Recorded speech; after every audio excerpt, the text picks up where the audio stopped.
రవి థియేటర్లో మూవీని రికార్డ్ చేసి ఐబొమ్మ వంటి పైరసీ వెబ్సైట్స్ కి పంపించినట్లు వచ్చిన అలిగేషన్స్ పై ఇప్పుడు అతనికి వర్తించే లీగల్ సెక్షన్స్ ఏంటో క్లియర్ అండ్ సింపుల్ వేలో చెప్తాను చూడండి.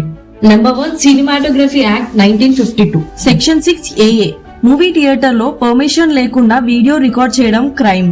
సెక్షన్ 6 AB ఆ రికార్డ్ చేసిన వీడియోని షేర్ చేయడం లేదా చూపించడం కూడా క్రైమే. Section 7 sub section 1A punishment 3 months నుంచి 3 years వరకు జైలు శిక్ష, అలాగే మినిమం 3 lakhs నుంచి హెవీ ఫైన్ వరకు పెనాల్టీ పడుతుంది. Number 2 information technology act 2000 section 66 computer లేదా మొబైల్ ని ఉపయోగించి అనాథరైజ్డ్ గా వీడియోస్ అప్లోడ్ చేయడం, పంపించడం లేదా ఏ రూపంలోనైనా సైబర్ మిస్యూజ్ చేయడం, all these comes under this section.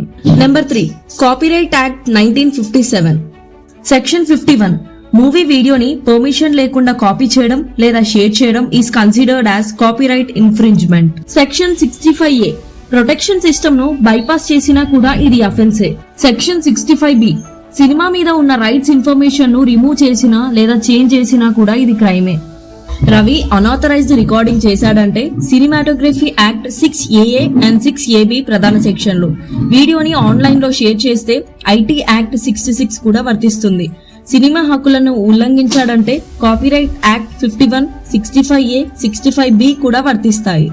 ఇవన్నీ ఇప్పటి వరకు వచ్చిన ఇన్ఫర్మేషన్ ఆధారంగా ఇమ్మడి రవికి అప్లై అయ్యే పాసిబుల్ లీగల్ సెక్షన్స్ మాత్రమే.